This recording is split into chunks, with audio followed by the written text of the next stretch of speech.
Bismillahirrahmanirrahim. Assalamualaikum warahmatullahi wabarakatuh. Alhamdulillahirrabbilalamin. Wa bihi nasta'inu ala umuri dunya waddin. Wa ala alihi washabihi ajma'in. Amma ba'du. Yang saya hormati Bapak narasumber, Bapak Dedi Bahtiar SPD sebagai narasumber acara diseminasi berbagai praktik baik. Mudah-mudahan beliau diberikan umur yang panjang dan selalu diberikan kesehatan. Yang saya hormati Bapak Ibu Guru MTS dan Aliyah Tarbutubaya atau sebagai peserta pelatihan dalam rangka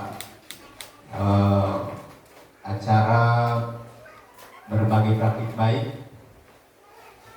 Pertama dan yang paling utama, mari kita panjatkan puji syukur pada Allah Subhanahu wa taala. Salawat dan salam semoga tercurahkan ke baginda kita yakni Habibana wa Nabiyana Muhammad sallallahu alaihi wasallam, pada keluarganya, pada para sahabatnya, dan kepada tabiin dan tabiatnya, terlupa kepada kita selaku umatnya. Mudah-mudahan kita semua mendapatkan syafaatul uzma nanti di yaumil qiyamah. Amin, amin ya Allah rabbal alamin.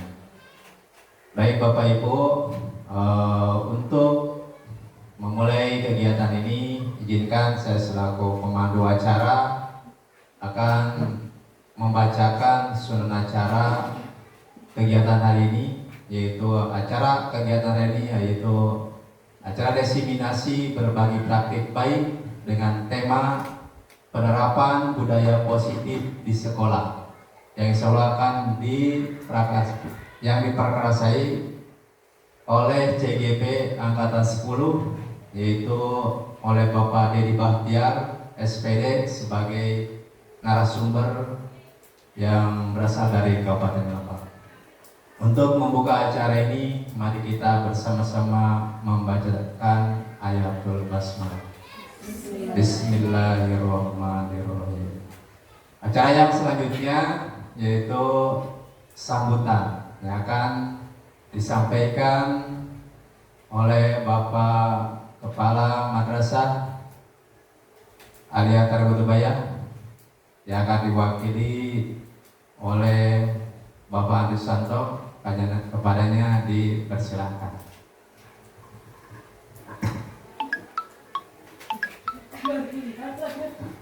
Bismillahirrahmanirrahim. Assalamualaikum warahmatullahi wabarakatuh.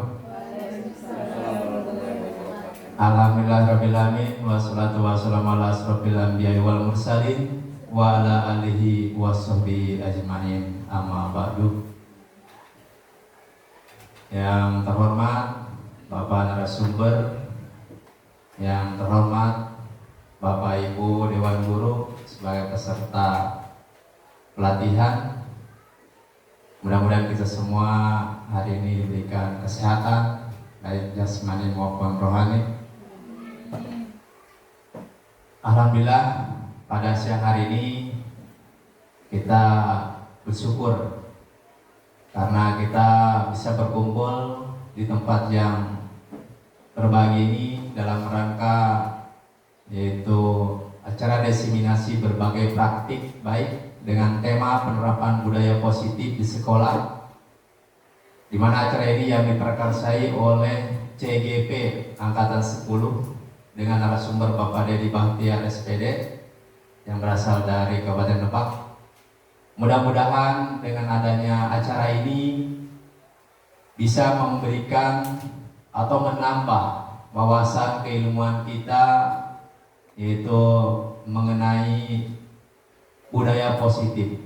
Bagaimana kita sebagai pendidik untuk bisa menerapkan budaya-budaya positif yang bisa diterapkan di sekolah untuk merubah perilaku, baik perilaku kita sendiri sebagai tenaga pendidik maupun perilaku siswa untuk ke arah yang lebih baik. Acara ini tentunya sangat positif sekali dan sangat bermanfaat buat kita khususnya. Saya ucapkan terima kasih kepada Pak Dedi Bahtiar yang sudah datang ke sini dan melakukan kerjasama dengan mengadakan acara diseminasi ini. Saya ucapkan terima kasih Pak. Ini sangat luar biasa. Mudah-mudahan kegiatan ini yang pertama kita bisa mempererat tali silaturahmi kita untuk kedepannya, dan yang kedua mudah-mudahan dengan adanya kegiatan ini bisa berdampak baik ya buat kita dan sekolah kita untuk minimal ada peningkatan baik dari segi mutu pendidikan maupun dari budaya-budaya yang positif yang bisa meningkatkan atau budaya-budaya ini bisa merubah perilaku, baik perilaku kita sebagai pengajar maupun perilaku siswa sebagai yang dididik oleh kita. Mudah-mudahan dengan adanya kegiatan ini baik kita maupun siswa kita kelak ada perubahan ya dari segi budaya-budaya yang lebih baik lagi. Mungkin itu saja dua patah kata yang bisa saya sampaikan. Kurang lebihnya mohon maaf. Saya ucapkan selamat kepada Bapak Ibu untuk mengikuti kegiatan ini. Itu akhirul kalam. Wassalamualaikum warahmatullahi wabarakatuh. Terima kasih pada kepala sekolah yang memberikan sambutan. Semoga bermanfaat ya buat kita semua. Kemudian yang berikutnya yaitu acara inti. Acara inti yang akan disampaikan langsung oleh pemateri kita ya, dari CGP angkatan 10, yaitu Bapak Dedi Bahtiar SPD. Waktu dan tempat dipersilahkan.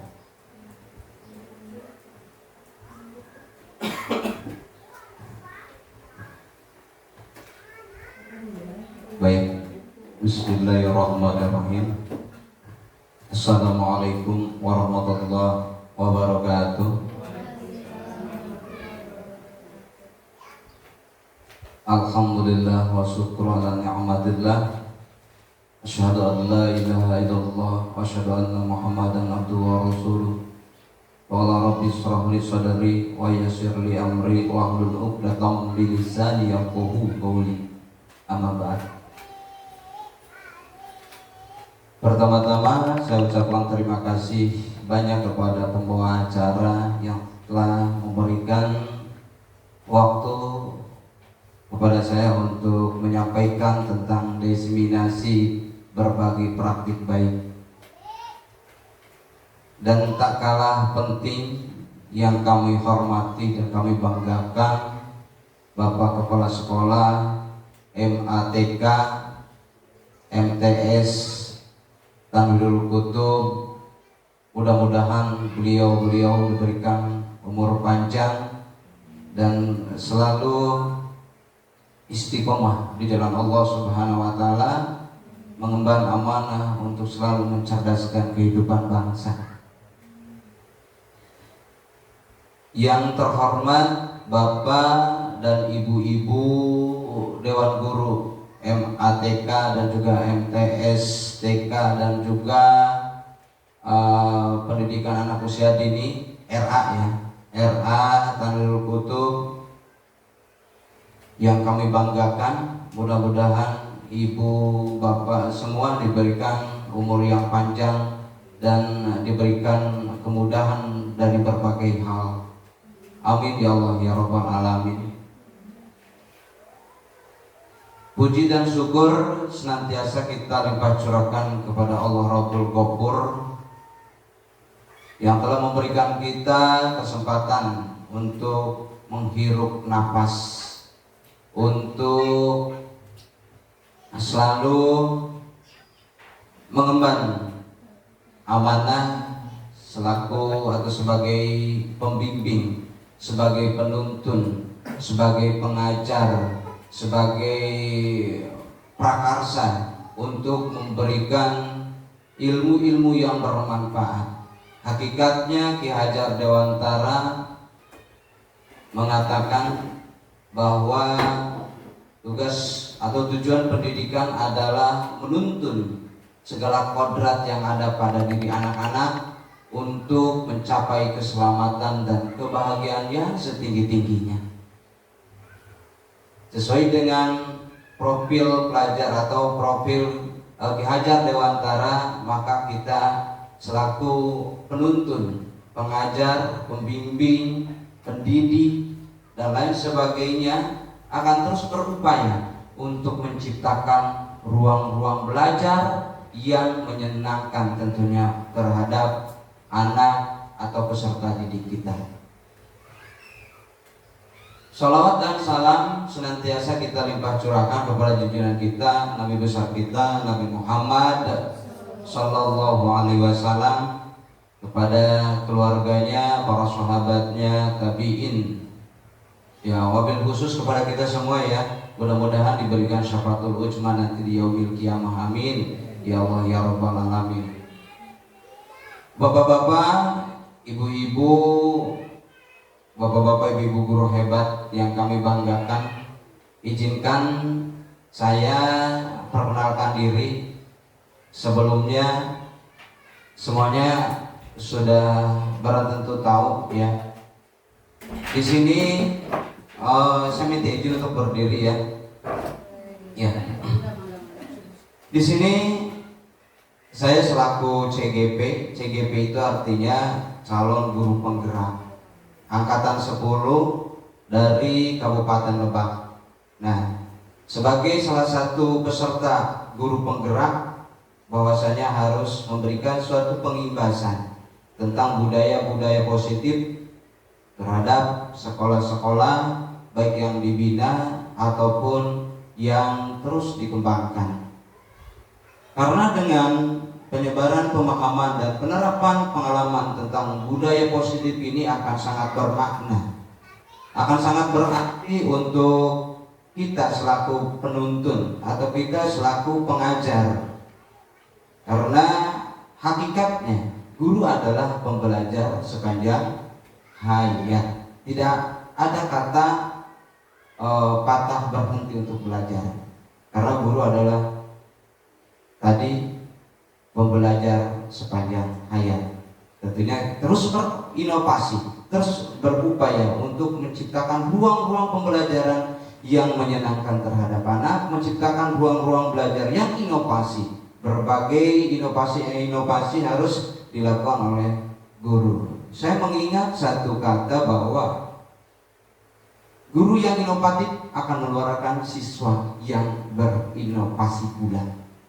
Jadi kembali lagi kepada diri kita ya, sudah sejauh mana kita dalam menyampaikan atau kita sudah menjadi penuntun, pendidik atau pembimbing. Nah, disinilah keberadaan kita. Tetapi supaya tidak supaya tidak tegang, kita santai aja sambil kalau ada makanan boleh sambil dimakan, ada minuman sambil diminum, tapi cangkang nama ulah.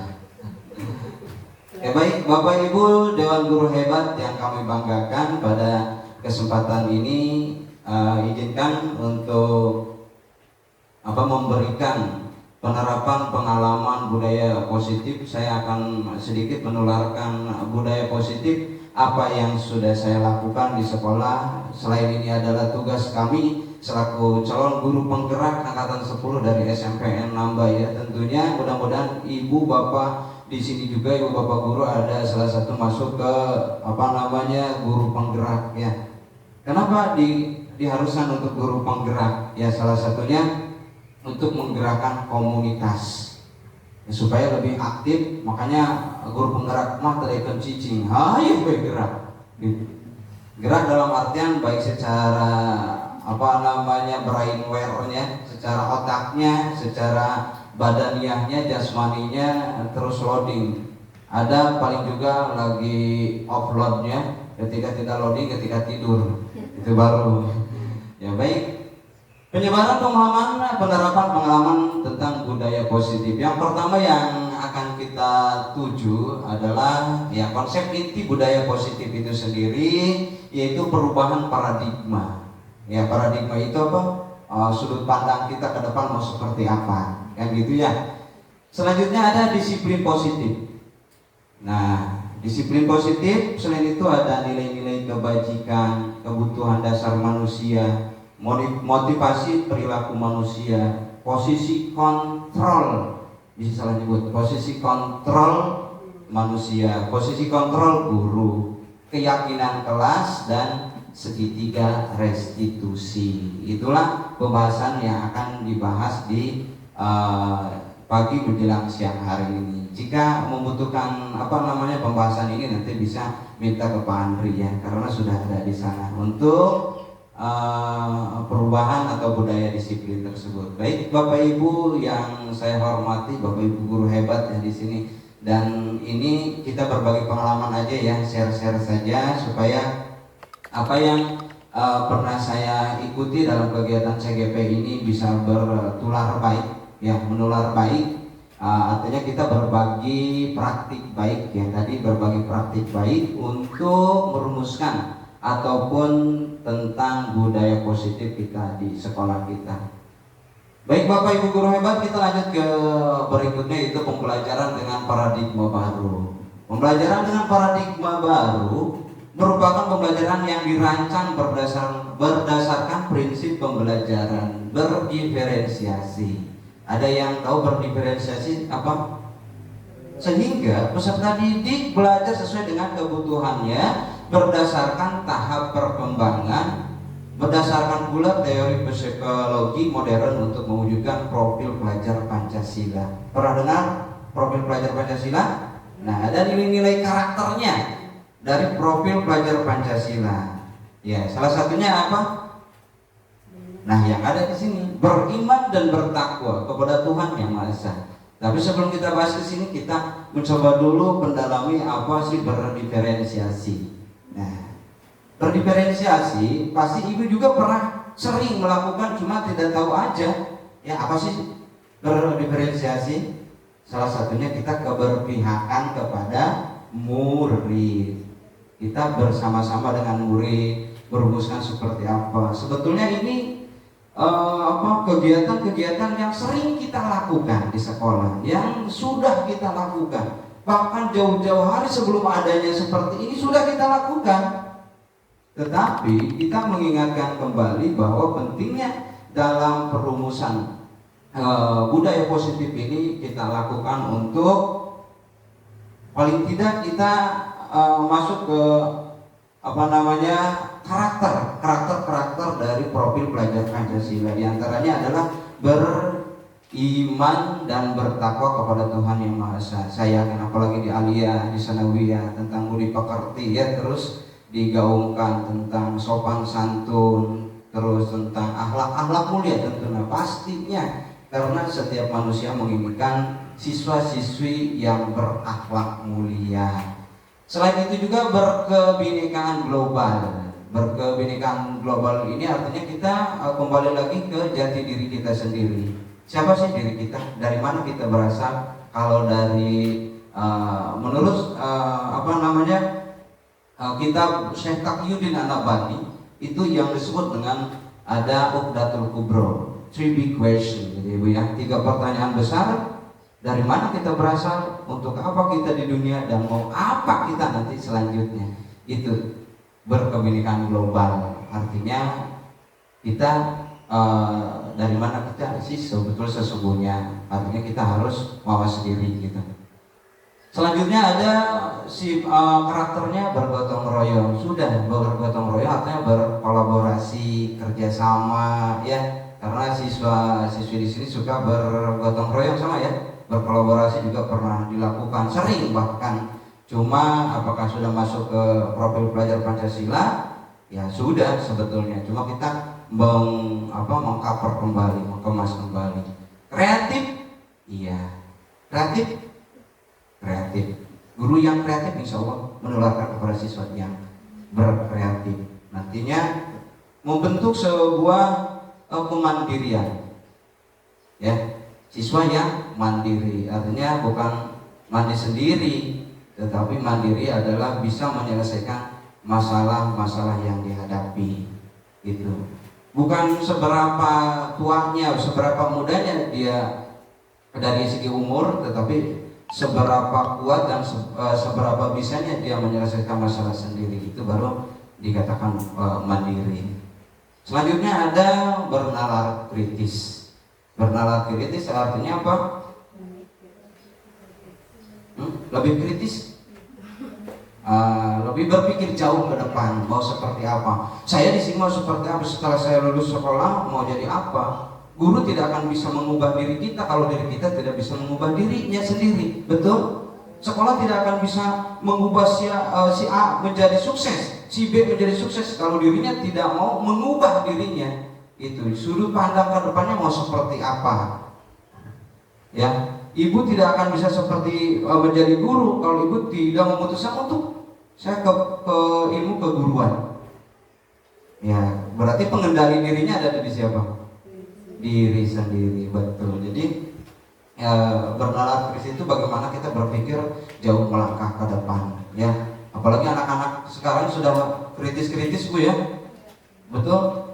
Belum apa-apa yang ini pelajaran belum kita ajarkan, tapi anak sudah menanyakan gitu. Wih, udah paradigmanya udah jauh banget gitu. Pelajaran baru di sini, bentuk pertanyaannya sudah jauh ke depan. Yang satu pertanyaan yang luar biasa. Setelah itu kita lanjut, bisa dipahami Bu ya masalah ini, kita sama-sama berbagi. Nanti kita ada di posisi selanjutnya. Di mana sih posisi kita sebagai guru berada? Nah, nanti kita lanjut ya. Oke, baik, kita lanjut ke miskonsepsi tentang teori kontrol. Miskonsepsi artinya di sini tentang ilusi. Kadang-kadang apa yang kita bayangkan, apa yang kita harus sudah lakukan itu betul, padahal belum tentu gitu ya. Contoh dari ilusi guru mengontrol murid. Ya, ilusi guru sebagai pengontrol murid. Terus ilusi bahwa kritik dan membuat rasa bersalah mampu menguatkan karakter siswa. Misalnya kata Bu Sri, kamu, Jet, kenapa kamu tidak mengerjakan itu? Tidak mengerjakan tugas. Sedangkan udah ibu berikan berkali-kali, kalau kamu tidak mau mengerjakan tugas, kamu tidak dapat nilai dong. Nah, itu kan salah satu supaya anak merasa bersalah. Oh, kenapa ya saya tidak mengerjakan tugas? Seharusnya apa sih yang kita lakukan? Nanti di sini kita akan pelajari beberapa ada teori kontrolnya ya. Di mana posisi kita berada, di mana seharusnya kita berada. Gitu. Selanjutnya ada ilusi bahwa semua penguatan positif, efektif dan bermanfaat. Ilusi bahwa semua penguatan positif itu betul-betul bermanfaat. Ya belum tentu. Menurut kita positif, belum tentu menurut yang lain itu positif. Itu maksudnya ya. Kita mah berpikirnya kalau kita berpikir positif, itu betul positif. Kadang-kadang paradigma orang yang beda karena dia terlalu pikirannya entah kemana, dia nganggapnya itu bukan hal yang positif. Itu salah. Itu salah. Menurut saya salah. Tapi menurut kita positif. Menurut orang lain salah. Gitu. Ilusi bahwa orang dewasa berhak memaksa, betul atau tidak? Nah, betul atau tidak? Orang dewasa berhak memaksakan anak untuk menjadi A. Kata Pak Andri, Azza, kamu nanti kalau sudah besar harus jadi polisi. Padahal Azanya pengen menjadi konten kreator. Nah, misalnya ya, pengen jadi YouTuber, dipaksakan terus kamu harus mengikuti kemauan. Nanti hasilnya bagaimana? Berdampak negatif juga terhadap psikologis anak. Jadi kita menghayukan, kalau bahasa Sunda mengiyakan, kita hayu mau kemana arah tujuan anak, dia senangnya kemana, kita ikuti gaya arus asal yang bentuknya positif. Jangan sampai anak mau ke jurang kita hayukan baik gitu ya, jangan sampai. Tetapi di sini kita sebagai orang tua, sebagai guru, kalau di sekolah kita orang tua dari siswa-siswa kita, kalau di rumah kita orang tua untuk anak-anaknya. Bagi yang belum punya anak juga orang tua untuk dirinya sendiri. Artinya untuk membackup semua itu. Baik, sampai di sini ya, kita lanjut lagi ke materi berikutnya, yaitu tentang mengubah paradigma stimulus respon ke pendekatan teori kontrol. Ini kadang-kadang stimulus respon sering kita dengar ya. Stimulus respon itu adanya di apa nih? Pedagogik ya. Masih ingat pedagogik tentang stimulus respon itu artinya apa? Feedback.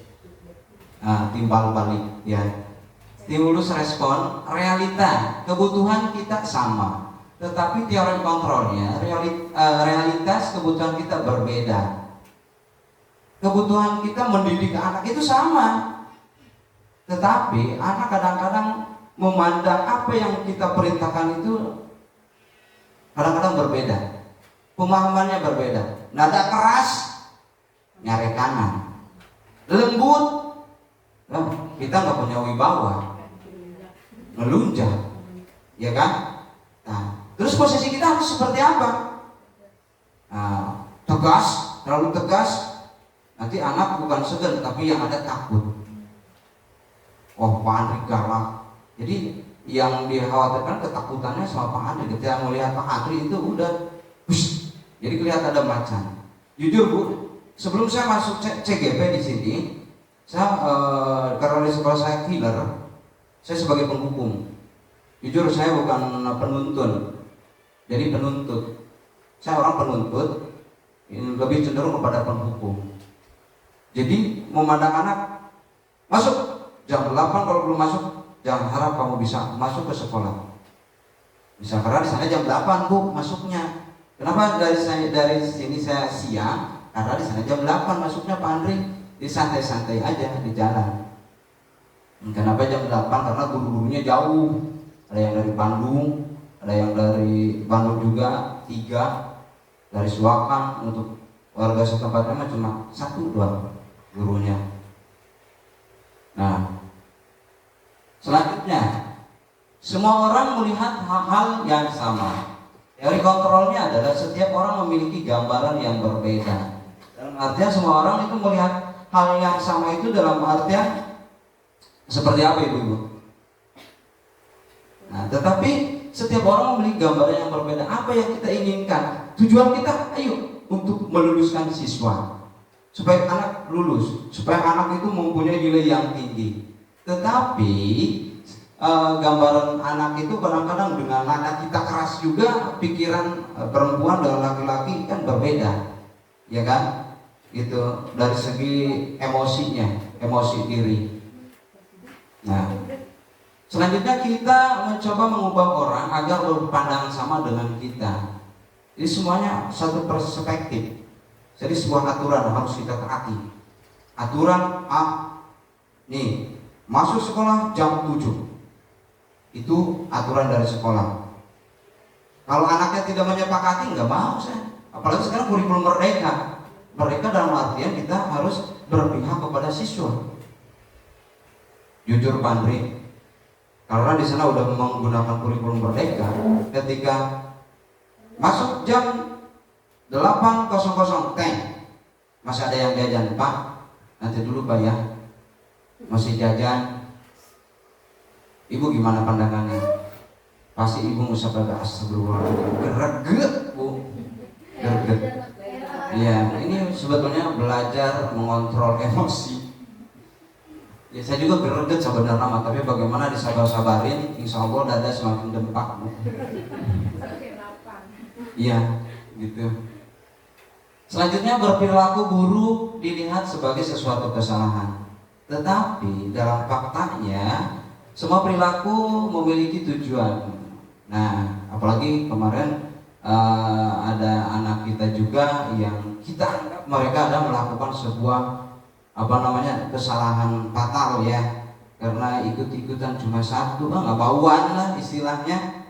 Padahal ini cuma entok iluan, lain be, ya gitu. Tetapi mereka memiliki tujuan yang berbeda. Apa sih? Mungkin dia lebih gengsi, emosi, ya tensinya, pengen diperhatikan. Intinya dari semua itu adalah pengen diperhatikan, terutama oleh orang tua, oleh guru dan lain sebagainya.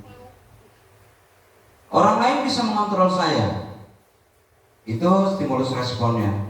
Teori kontrolnya hanya Anda yang bisa mengontrol diri Anda sendiri.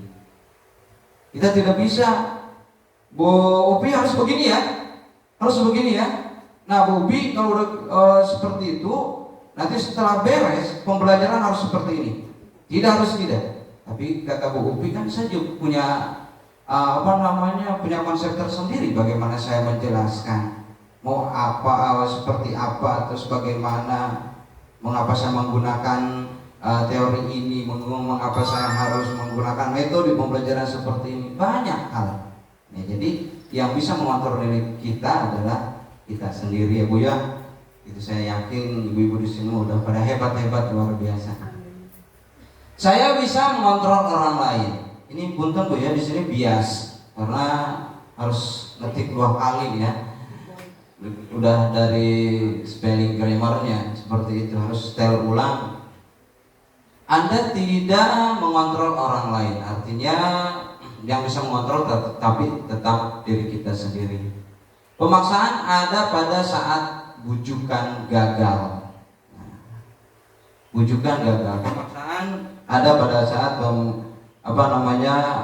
bujukan gagal. Tetapi dengan kolaborasi dan konsensus menciptakan pilihan-pilihan baru. Artinya ada kerjasama satu sama lain. Ketika kita melakukan kerja kelompok A, kamu A, ini aja ya, kamu kelompok A ya. Tetapi kita menggunakan dengan teori kontrolnya di sini dari kerja kelompok. Silakan untuk pembentukan kelompok dibuat oleh kelompoknya masing-masing. Namanya mau kelompok apa? Silakan. Kalau tidak, kita buatkan juga beberapa lembar kelompok. Misalkan kambing-kambing, ayam-ayam, domba-domba. Terus nanti dia bisa memilih sendiri-sendiri. Nanti memisahkan dia sendiri kelompok domba-domba atau mawar-mawar gitu ya. Saya yakin ibu-ibu sudah di sini udah melakukan semua itu. Selanjutnya stimulus responnya, model berpikir menang atau kalah. Tetapi model berpikir menang. Kadang-kadang kita ketika anak ikuti diri kita, ya berarti udah mengikuti diri kita dong. Berarti kita yang menang. Tetapi di sini teori kontrolnya supaya anak enak, kita juga nyaman pembelajarannya, karena hakikatnya guru adalah manajer di kelas. Betul? Mengontrol saja anak yang memberikan anak yang aktif belajar. Apalagi ada seperti ini nih, monitor layar gede bisa dipindahin ke sekolah ke kelas, bisa pandai bulat ya. Berat, berarti harus bikin duplikatan di rada ringan. Duplikatan karena lebih ringan. Jadi setiap guru atau setiap ruang kelas punya seperti ini. Mudah-mudahan ya kita doakan setiap ruang kelas mempunyai seperti ini. Ini mengalahkan dari Manbaya kayaknya. Manbaya juga nggak punya seperti ini. Betul Pak Andri? Yang saya tahu Manbaya pun belum punya seperti ini. Cuma mungkin Kabupaten Lebak baru ini ya, Darul Kutub masih ada lagi. Sekolah-sekolah besar mungkin ya ada yang siswanya lebih banyak. Nah, tetapi kita bisa memanfaatkan koneksinya. Nanti bisa dikoneksikan ini juga menggunakan, di sini ada layar monitor, satu kelas layar monitor, satu kelas layar monitor. Ibunya belajarnya dari sini, anak yang belajar di sana. Ibu bisa memantau coba sejauh mana kemampuan anak ketika dia bekerja sama satu tim. Apakah ribut, apakah bisa mengontrol dirinya sendiri, ataukah harus dikendalikan saja oleh kita di tongkrongan ibu-ibu. Nah, harus kan di tongkrongan baik, di tongkrongan mereka Ya hanya seperti itu. Tetapi bagaimana salah satunya kita nanti pelajari bagaimana sih mengkondusifkan siswa ketika belajar. Kita nanti bagaimana caranya yang ada di sini kita bahas. Sampai di sini ya, kita lanjut. Nanti kalau ada pertanyaan silakan dipertanyakan atau ditanyakan. Di saya ini belum ada Bu, kalau sini ada pakai nobar kayaknya ya. Tentang disiplin positif. Apa sih arti daripada disiplin? Ya, disiplin berasal dari kata disiplin, ya, yang artinya belajar. Menurut Ibu disiplin gimana? Taat aturan. Wih, disiplin harus sesuai dengan aturan, sesuai dengan norma-norma yang berlaku di sekolah. Ya, tetapi dalam artian di sini kata disiplin adalah belajar. Bagaimana belajar dari hal-hal terkecil, ya, belajar dari aturan-aturan yang ada dengan konsekuensinya nanti seperti apa jika melanggar, kan gitu. Nah, disiplin mengacu pada disiplin dari yang memiliki tanggung jawab terhadap apa yang dia lakukan berdasarkan nilai-nilai yang diyakini. Artinya bertanggung jawab terhadap dirinya sendiri, Bu ya. Kata disiplin. Disiplin positif merupakan suatu cara untuk menerapkan disiplin yang bertujuan untuk menumbuhkan kesadaran serta memberdayakan peserta didik tanpa imbalan penghargaan atau reward atau ancaman atau hukuman. Reward, ya, reward hukuman bukan? Penghargaan hukuman atau bukan? Hadiah. Hukuman atau bukan? Bukan. Menurut Bapak bukan. Menurut saya juga bukan.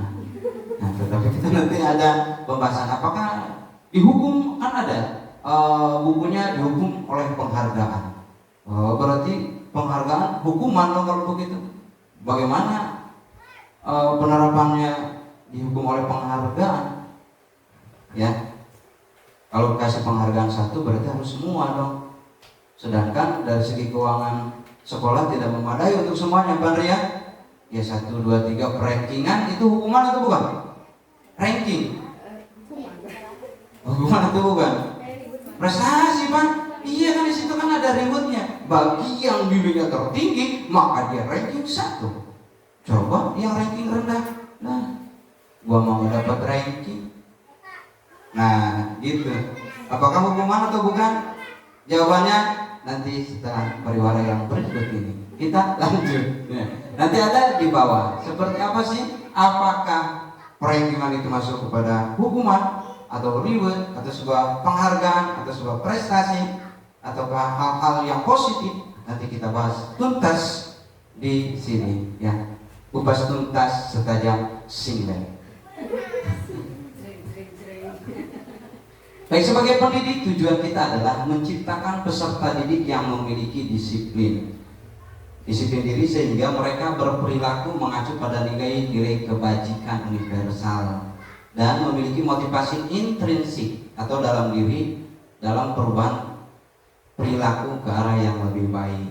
Yang memotivasi apa intrinsik itu dia mempunyai motivasi dalam tubuhnya sendiri. Tidak harus kita iming-imingi tadi ya.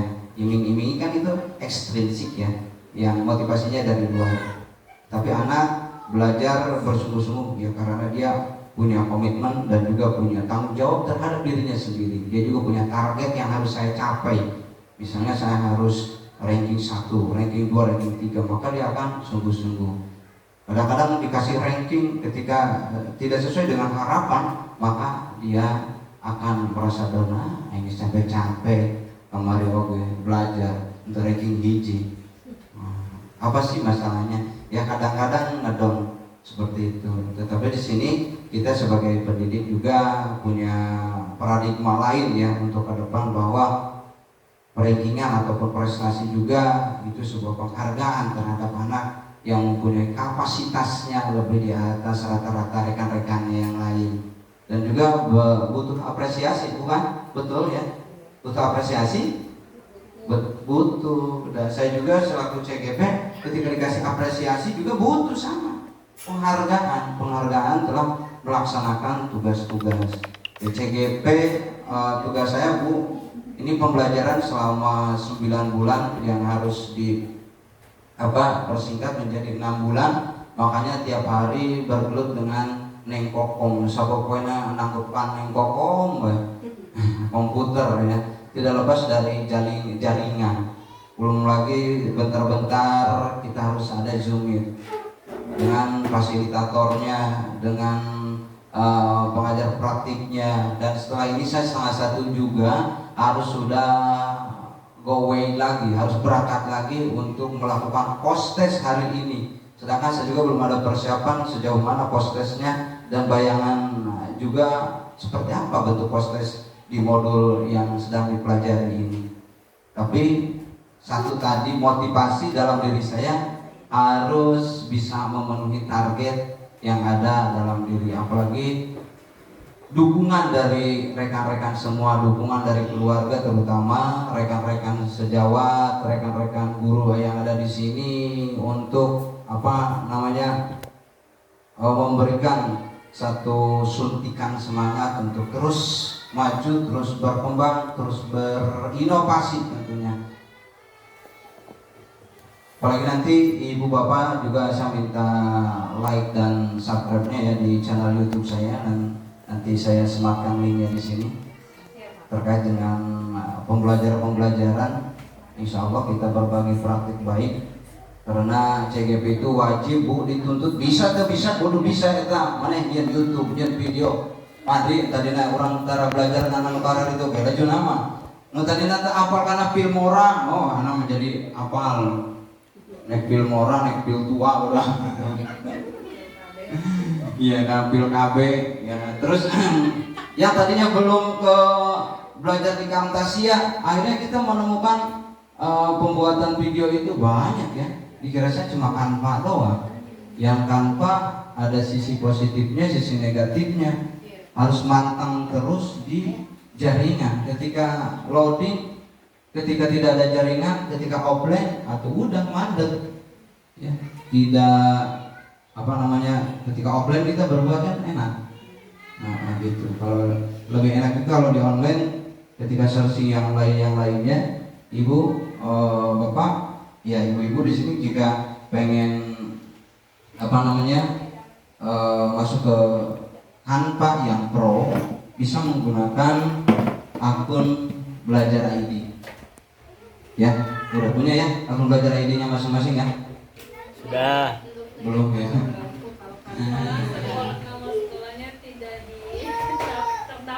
Insya Allah nanti kedepannya bisa dieksak ya, bisa ini.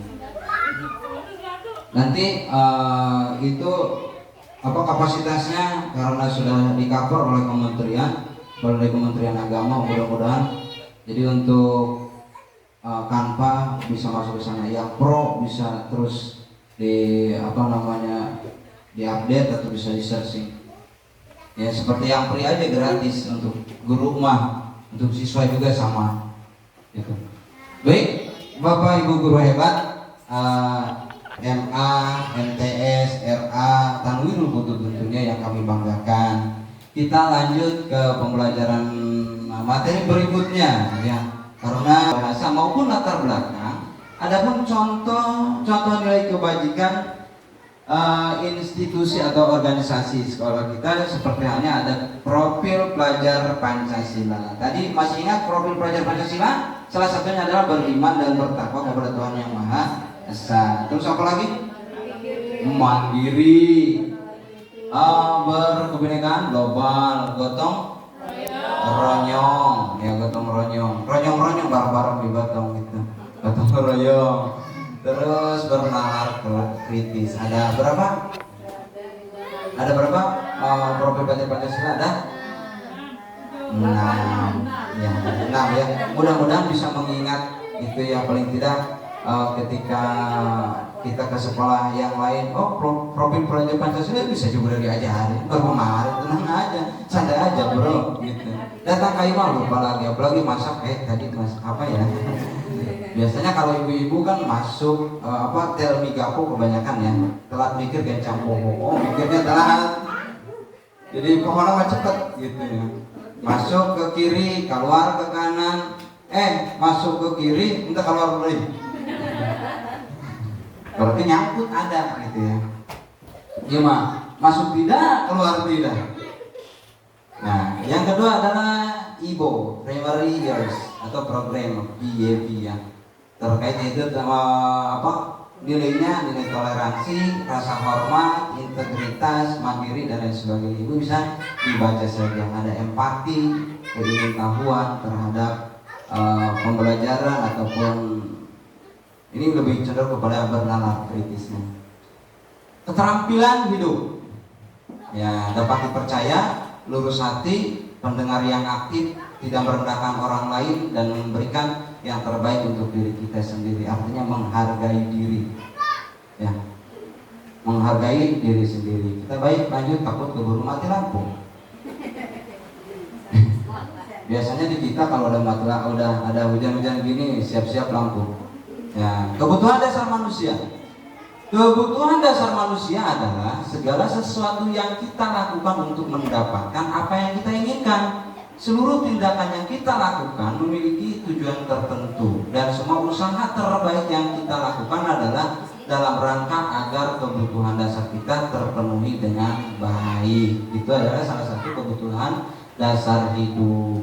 Kebutuhan dasar hidup itu ada berapa ya? Coba. Sandang, pangan, papan. Itu dari segi apa? Primer, sekunder, tersier. Tersier. Ada lagi kan kebutuhan hidup? Silinder. Skincare ya. Berarti skincare itu masuknya kemana? Tersier. Dan lain-lain. Nah. Berarti itu yang pokok ya. Ada yang sunahnya? Subpokoknya biasa pokok, ada subpokoknya.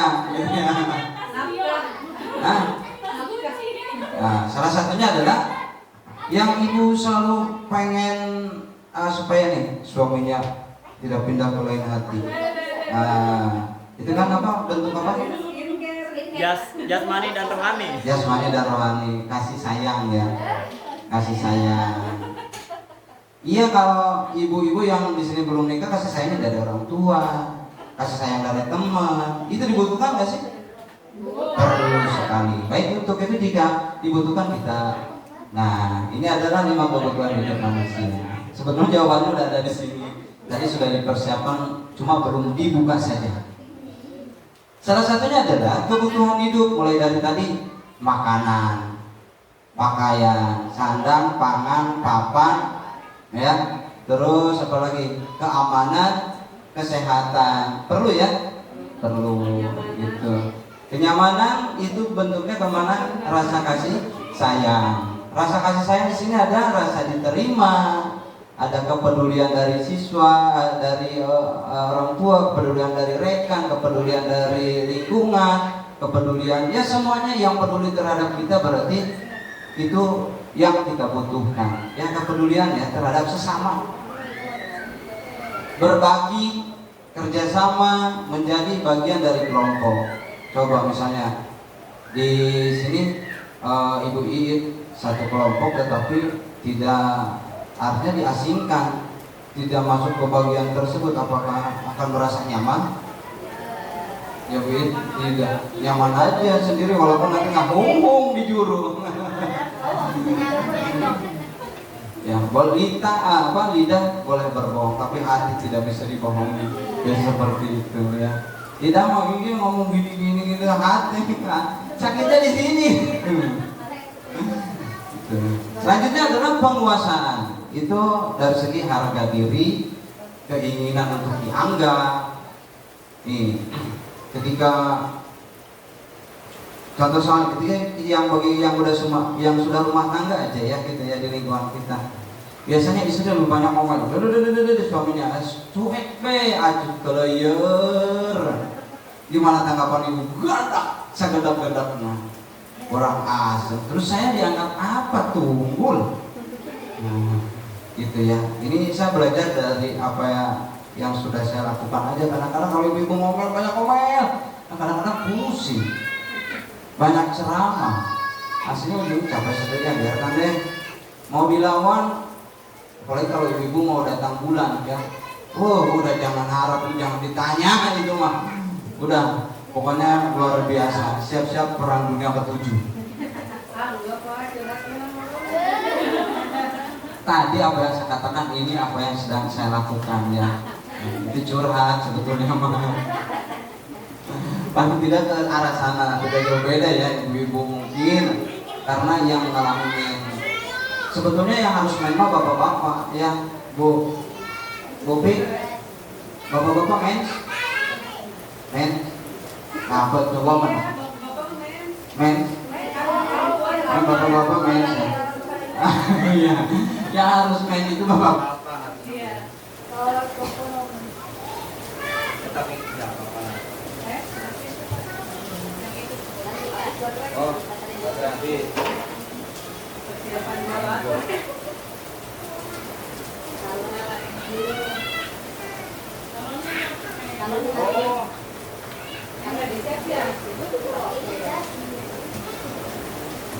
soalnya mati bu.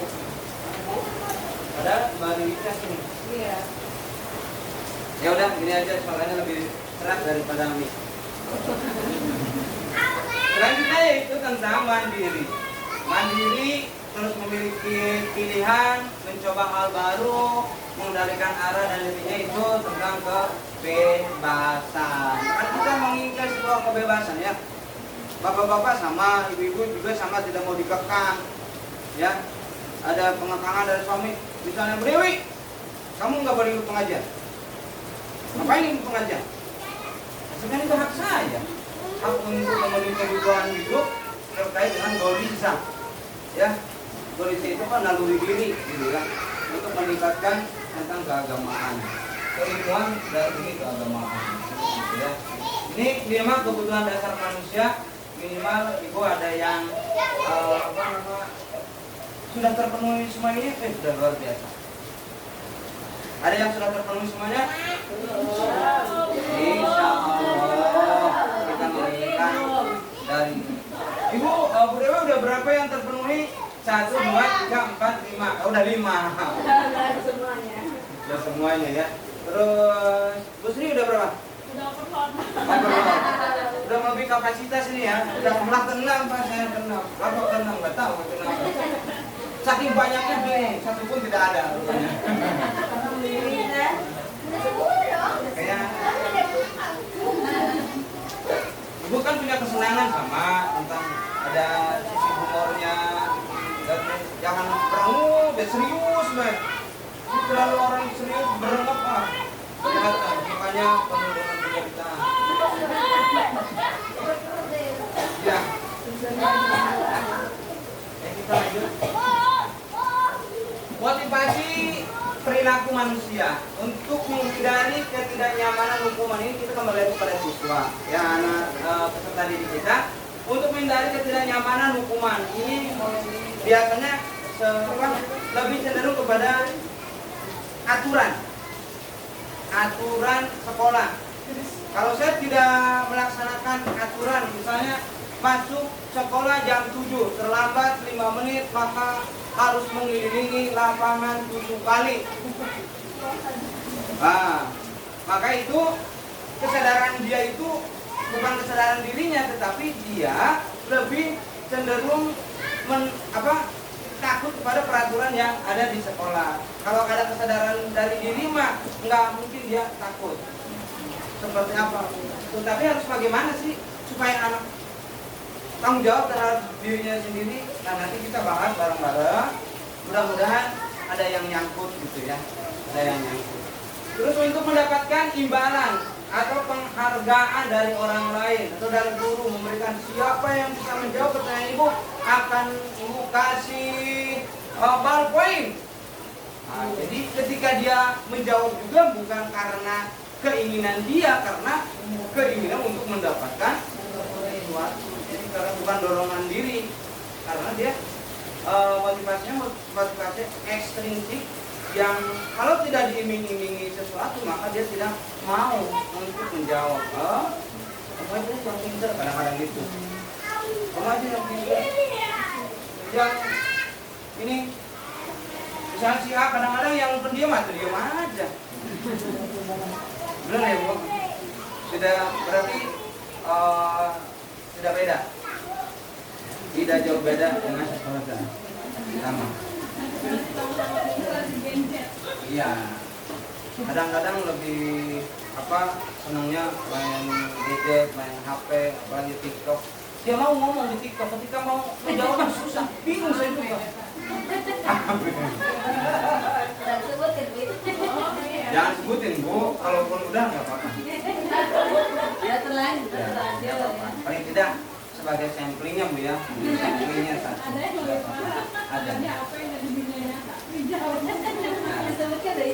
Bagaimana kalau dia datangnya dari dirinya sendiri untuk menjadi orang yang mereka inginkan dan menghargai diri sendiri dengan nilai-nilai yang mereka percaya, bahwa ketika dia ada peraturan sekolah itu bahwa dia udah mengkarakter dalam dirinya bahwa itu hal yang harus kalaupun tidak ada peraturan nanti saya seperti apa ya. Jika saja di sekolah tidak ada peraturan yang mengharuskan siswa tepat, coba Ibu bayangkan siswa akan seperti apa jadinya. Misalkan sekolah masuk seenak dewek baik, jam apa jam 10, gimana anak udah siap, yuk kita belajar yuk. Ya tidak beratur artinya tidak ada arah dan tuntunan untuk mendisiplinkan ya kalau dari segi aturan. Tadi disiplin tidak ada sifat untuk belajar dari hal-hal positif tersebut. Tetapi bagaimana dia punya rasa tanggung jawab terhadap dirinya sebagai siswa. Saya sebagai siswa yang harus saya datang jam 7 harus saya sudah ada di sana. Karena jika saya tidak ada di sana maka ilmu yang saya dapatkan tidak akan berarti. Ibu pernah nggak ingat ketika dulu sekolah kan kita kebayang, ada yang kebayang ya jalan kaki subuh-subuh berangkat bawa colen, kalau nggak bawa maralak yang hidung repeng gitu. Hampir semuanya kecil ini. Hampir semua. Itu sudah generasi baru mungkin ya. Sudah masuk ke generasi baru yang kita masih menggunakan jalan kaki ya. Betul. Jika saja jujur Bu, saya suapan Pasir Kembong itu ditempuh jarak 15 menit dulu nyampe. Sekarang sejam, alhamdulillah. Jalan itu aja, tidak lebar, tidak panjang. Cuma mungkin dulu kan lebih ekstrim ya. Tetapi 15 menit nyampe, karena kita punya target 15 menit harus sudah nyampe. Makanya dari rumah doang rek yang gaji nya. Dulu beri nanya kecil. Nah itu. Terus zaman sekarang gimana? Kalau suruh jalan kaki? Ya malas. Kalau pikir 2 kali lebih baik terus sekolah daripada jalan kaki. Ya, harusnya dikasih motor. Terus uang saku gede. Terus uang jajan gede, bensin tersedia gede juga. Mau. Jadi motivasinya bukan karena untuk belajar mencari ilmu, karena dia pengen jalan-jalan itu semuanya gede.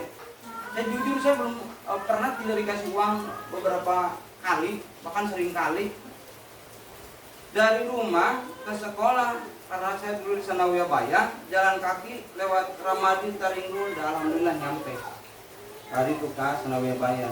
Datang ke Sanawiyah jika saya kio mana belajar naon, namun sekarang guru sudah belajar. Apa yang bisa saya lakukan? Pelajaran apa yang sudah bisa saya ambil hari ini supaya saya bisa pulangnya bawa ilmu. Walaupun tidak ada guru, cari ke perpustakaan, lain buku-buku lain sebenarnya mah. Menyayangkan ketika perjalanan sudah jauh datang kali itu guru Allah kurang sia-sia untuk belajar. Nah, karena motivasi dirinya adalah saya pengen belajar, akhirnya kak mana perpustakaan ayo baca buku yang lebih nama yang penting baca kadang-kadang datang juga rekan-rekan yang dari Cikotok, yang dari Bayang ngajak ribut, bener Bu, Saya dulu suka ribut. Tuh, di tukangan MPS di rumah ada sekar bagus ya. Di rumah bukan sekar bagus, itu mah lombangan. Di situ ada tangkal buah gede, lombang. Saya pernah pas lari kejebur karena sumur kehandap. Luar biasa itu. Pengalaman dikit. Itu mah lari dari kenyataan. Menyelamatkan diri ya. Untuk bertahan hidup pakai jebur ke sumur. Sekarang pakai sekar bagus. Jadi bagus. Jadi bagus. Terus karena satu lagi yang saya ingat dari suakannya sedikit. Ini pengalaman ketika di sana banyak siswa-siswa yang berasal dari Baya 1 pada Tengil, Baya 2. Begitu saya jujur saya paling kecil, mungkin aku ada teman lagi yang paling kecil lagi. Berarti saya terbuat paling kecil. Kamu dari mana? Mana orang mana? Repeh. Kamu orang mana? Repeh. Repeh dari barang ngejawab kan? Coba. Saya masuk ke dalam satu ruangan dikepung orang Bayang Jumur itu Bayang Jumur. Dari luar ya. Waktu itu ingat ayahnya Ibu Upi teh, dia kan buka perusahaan yang namanya es balok ya dulu ya. Apa? Es balok, es kotak, haji. Itu yang es balok. Itu buka es balok di situ. Dan dulu mah bayar bukan itu, dapat kasih ori. Bener bung, si ori. Nah saya sampai mana tadi ya? Sampai pas ke ruangan kelas, ini kayaknya mau dibully, kalau sekarang zamannya bully ya. Mau dibully. Sok nggak bully sok. Begitu kan saya tantangin sekali. Pokoknya mana di dia ayat tujuan, kalau disebutin aing orang suaka langsung saudara sih di. Akhirnya kan kaget. Orang suaka nak menggila lagi orang suaka. Itu skala luas. Kemudian keluar, saya selamat. Kebetulan di suakan ayah naon. Iya, pokoknya mah jangan harap kamu bisa hidup besok. Karena mah nyatu sarek urung ya.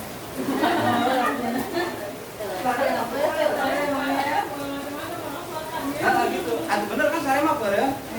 Anu sare malotot. Tapi alhamdulillah berkatnya orang suakan di situ sebetulnya mah. Dan banyak hal lagi.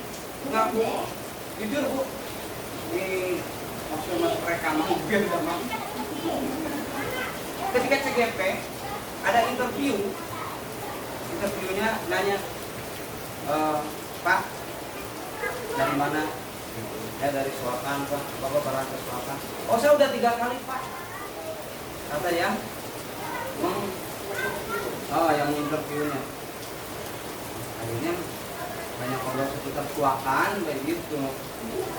Tapi saya nggak tahu itu kan yang dari pusat, dari Kemendikbud juga. Tapi dia tahu dari Suakan mungkin dari Google Map kata saya gitu. Dari Canyon bisa. Ini dari Google Map ataupun dari hal-hal mistis yang lainnya mungkin. Oke, kita lanjut ke berikutnya. Hanya sudah mendekati jam 7:30 ya. Sudah pukul 8. Ya, pukul 8 ya. Hukuman, konsekuensi, dan restitusi. Hukuman adalah contoh dari hukuman adalah tidak terencana, datang secara tiba-tiba, secara spontanitas. Nah, konsekuensinya adalah ada hal perbaikan, rencana bisa disepakati sesuai dengan kesepakatan, sesuai dengan peraturan. Itu konsekuensinya. Terus ada juga restitusinya, ada proses menciptakan kondisi bagi murid untuk memperbaiki kesalahannya. Itu dia bisa memperbaiki kesalahannya. Yang memperbaikinya siapa? Siswa-siswa juga, tidak hari kita ini. Kamu tahu nggak konsekuensinya jika kamu melanggar peraturan? Oh iya tahu. Terus nilai apa yang kamu langgar? Kedisiplinan Pak. Oh iya, berarti dia sudah sadar diri. Ya, atau restitusinya dia sudah bisa mengendalikan dirinya, sudah berjalan. Nah, murid tidak tahu apa yang akan terjadi jika ataupun tidak dilibatkan. Nah, itu dari segi peraturan. Murid tetap dibuat tidak nyaman. Dari segi konsekuensinya, restitusinya adalah proses kolaborasi yang mengajak murid untuk mencari solusi sendiri. Itu siswa yang mencari kebenaran dirinya sendiri, ya tentunya harus ada bimbingan ya. Kalau tidak ada bimbingan, maka dia tidak punya arah tujuannya. Kita sebagai di lapangan sebagai pembimbing, pengayuh, pendidik, pelindung, pengajar, apalagi guru, banyak gelarnya ya. Guru mah banyak gelarnya. Makanya tidak akan ada presiden yang hebat jika tidak ada guru. Jadi guru adalah presiden di atas presiden. Ini ya guru. Makanya harus dimuliakanlah. Kalau kita seperti semua ya, harus dimuliakanlah seorang guru, terutama oleh pemerintah. Dimuliakan dalam artian adalah kebutuhan hidupnya bisa terpenuhi. Karena tadi kebutuhan hidup manusia kan ada 5, baru mana dan pemerintah perhatiannya gitu. Gimana tidak ada tapi belum maksimal. Betul. Nah, terus hukuman bersifat satu arah berupa hukuman atau psikis. Kita lanjut lagi ya. Oke, kita silakan 5 posisi kontrol guru. Coba kira-kira ibu berada di posisi yang mana? 1 ada penghukum, 2 merasa bersalah, pembuat merasa bersalah, 3 ada sebagai teman, ibu-ibu ada yang sebagai pemantau, yang kelima apakah ibu sebagai manajer? Coba menurut ibu ada posisi yang mana saya ini? Tengah sebagai 5 posisi kontrol guru.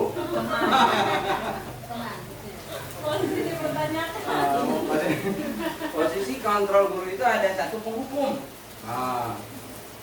Terus pembuat merasa bersalah atau sebagai teman atau pemantau atau manajer. Ini seharusnya kita sebagai apa sih? All in. Apa sebagai penghukum akan efektif jika kita terlalu keras terhadap siswa, terhadap psikologis anak? Enggak juga. Kalau kita sebagai pembuat merasa bersalah, apakah siswa akan mempunyai keinginan atau motivasi intrinsik dari dalam dirinya?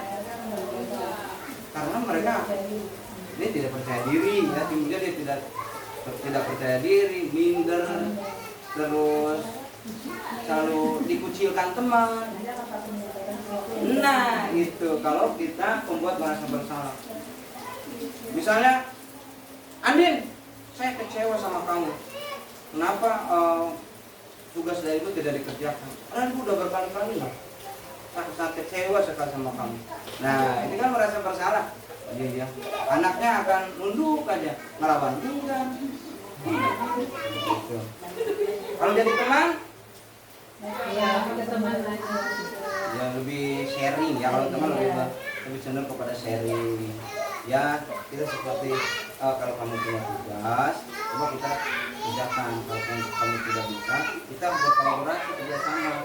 Kalau kamu tidak bisa juga, hanya kasih mbak Google, ya kan ada, ya jawabannya dapat deh. Gitu. Nah, kalau pemantau seperti apa? Nanti kita bahas dulu ya di sini. Seperti apa sih penghukum? Nah, kasus bukan kasusah, kasus. Studi kasus. Siswa tidak memakai atribut lengkap saat upacara. Kalau penghukum, maka dia akan dijemur. Ataupun hormat pada tiang bendera 1 jam, sahabat memakai atribut baik. Karena kamu tidak menggunakan atribut, maka tahu kan kamu hukumannya apa? Konsekuensinya apa? Kamu harus berjemur. Nah, selama 1 jam. Selanjutnya, pembuat merasa bersalah. Berapa kali ibu harus memberitahu kamu selalu saja mengecewakan ibu. Padahal ibu sudah berkali-kali loh mengingat kamu bahwa tugas harus dikerjakan tepat waktunya. Hari Senin harus sudah dibawa ya. Belum juga. Terus Senin harus sudah dibawa ya. Udah berapa kali? Kecewa banget sampai kebosan ibu. Sampai kebosan. Ya, sampai kebosan. Berarti guru adalah seorang yang mulia menurut saya karena dia banyak bersabar, berlatih dari kesabaran. Ya. Sabar datang ke imam mengudumel. mudah-mudahan enggak ya, ketika ada masalah di sekolah kita selesaikan di sekolah, apalagi dengan siswa, karena siswa perempuan biasanya lebih banyak curhat. Kalau sebagai teman, ayo dong ikuti aturan sekolah, tolong bantu ibu ya, supaya nanti ibu tidak ditegur sama kepala sekolah. Kalau kamu mengerjakan kan ibu juga terbebas dari hukuman gitu. Kamu kan punya PR, kalau kamu tidak mengerjakan PR itu nanti ibu yang ditegur oleh atasan, ya biasa di karyawan seperti itu.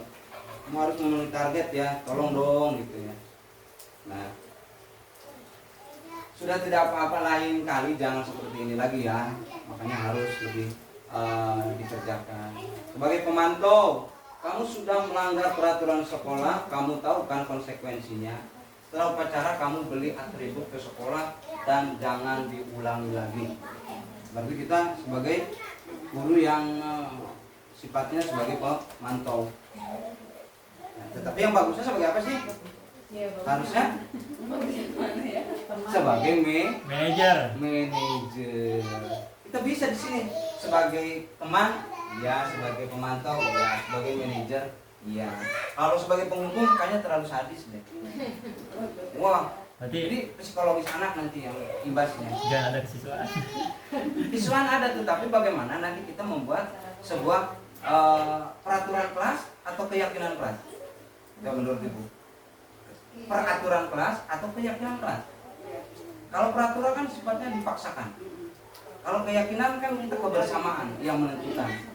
Ya, berarti kalau melanggar ataupun kamu konsekuensinya kalau sudah melakukan keyakinan kelas, melanggar, nanti dia sendiri yang menghukumnya, bukan guru, bukan siapa lagi.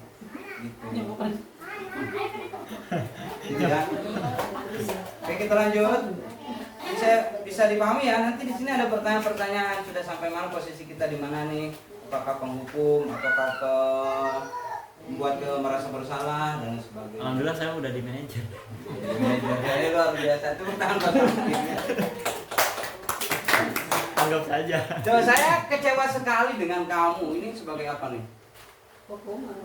Iya, itu buat Bu Yuli. Bu Yuli orangnya. Yang namanya kecewa berarti udah merasa bersalah, kan kecewa. Ya kalau Bapak Luki kecewa. Ya, kecewa sekali. Posisi kontrol apakah aku? Nah, yang menentukan bukan saya sendiri, tapi ibu sendiri, posisi saya sudah di mana. Ya. Kita lanjut lagi. Kamu tidak pernah benar melakukannya. Kamu tidak pernah benar melakukan. Terus diulangi. Kita buka lagi. Nah, yang mana kira-kira? Ada pemantau? Pemantau. Nah, kamu sudah melanggar peraturan, kamu tahu konsekuensinya. Nah, terus ayo dong, gitu ya. Iya. Ayo dong. Berarti masuk ke apa? Teman ya. Kenapa ini? Oh, yang orang tua kandanya. Oke. Lanjut ya udah ya. Saya kecewa sama. Nah, kamu tidak pernah benar melakukannya. Lanjut. Apa rencanamu untuk menyelesaikan masalah ini? Ini luar biasa Tuhan. Untuk semuanya. Kamu bisa kan menyelesaikan masalah ini? Ya bisa. Apa nih? Apa yang harus kamu lakukan? Tanya lagi. Nanti anak sendiri Itu mah yang mudah-mudahan ada kebarannya setebal ayolah. Nah, berarti belum apa-apa udah teman. Maka berbeda. Tepuk tangan buat luar biasa. Nah, Ayolah, kamu bantu tidak diri pernah sendiri. dapat nilai jika tidak mengerjakan tugas. hukuman. Hukum, enggak. Wah, kamu harus mengelilingi nih lapangan Halim Perdana Kusuma. Sahata eta mah. Nyiksa itu ya, penyiksaan bukan penghukum lagi. Mengapa keyakinan kelas? Mengapa bukan peraturan? Nah, tadi kita bahasnya tadi. Kita lanjut. Mengapa harus mengapa keyakinan kelas bukan peraturan kelas? Nah, di sini ada beberapa hal yang ibu bisa baca saja. Pembentukan keyakinan kelas bersifat abstrak berupa pernyataan universal itu dari semuanya. Dari rekan-rekan kita buat keyakinan kelasnya seperti apa sih. Nah, ibu tahu kan kertas sticky note? Ya, bernada hal-hal positif, misalkan jagalah kebersihan, bersih itu indah. Itu asal kata dari apa? Kalau bentuk negatifnya, kalau positif kan kebersihan itu adalah keindahan. Berarti jangan membuang sampah sembarangan, gitu ya. Ada yang konotasinya positif, ada konotasinya negatif. Berarti kita untuk keyakinan yang kelasnya adalah mengambil yang konotasi positifnya, gitu. Cuma pengalihan saja. Dibuat dalam pernyataan positif, sedikit saja agar mudah diingat. Terus sesuai dengan kondisi kelas dan sekolah sehingga mudah diterapkan. Semua warga sekolah, warga kelas dilibatkan saat membuat keyakinan kelas. Si A membuat sudah beres tempel. Nah, misalkan kasih kertas sticky note satu-satu. Sudah beres untuk keyakinan kelas di kelas kita. Misalnya keyakinan kelas untuk jam istirahat kita berapa menit nih? Ada yang jawabnya 10 menit, 15 menit, 20 menit, pengen sejam, pengen langsung pulang mungkin gitu ya. Nanti di situ ambil suara terbanyaknya. Nanti dipisahkan satu-satu. Yang 5 menit pisahkan, yang 15 menit nanti suara terbanyak. Di situ dibuatkan juga nanti ada tanda tangannya, tanda tangan bersama, kesepakatan bersamanya, tanda tangan ya untuk satu kelas itu. Kalau tidak seperti itu, mereka tidak akan meyakini dengan kelasnya sendiri gitu. Tidak akan melakukan. Nah, lanjut ke segitiga restitusi. Tadi ada keyakinan kelas ya, terlewat ya. Udah. Segitiga restitusi adalah proses dialog yang dijalankan oleh guru agar dapat menghasilkan murid yang mandiri dan bertanggung jawab. Apa sih segitiga restitusi? Salah satunya adalah menstabilkan identitas, validasi tindakan salah, menanyakan keyakinan terhadap siswa kita. Ini untuk membentuk budaya positifnya. Menstabilkan identitas, kita bisa, ibu-ibu bisa dibaca aja nanti untuk